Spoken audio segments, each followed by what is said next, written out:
hedder Camilla Boller Nielsen og er forstander på det nye Helene Marie Hjem, som ligger i Helsinge.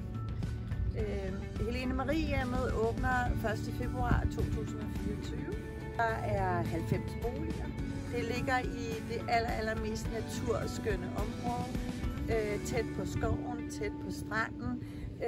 Der er en station lige ved siden af.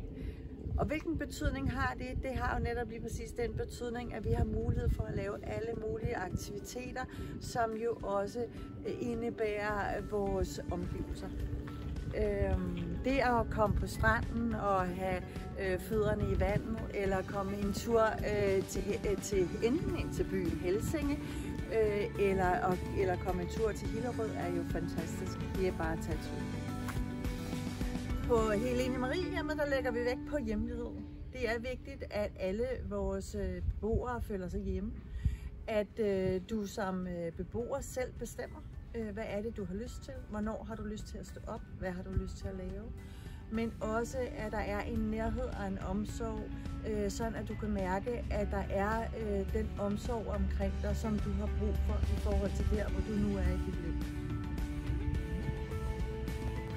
Er du blevet nysgerrig på, hvordan det er at bo på Helene Marie? Velkommen til at kontakte os på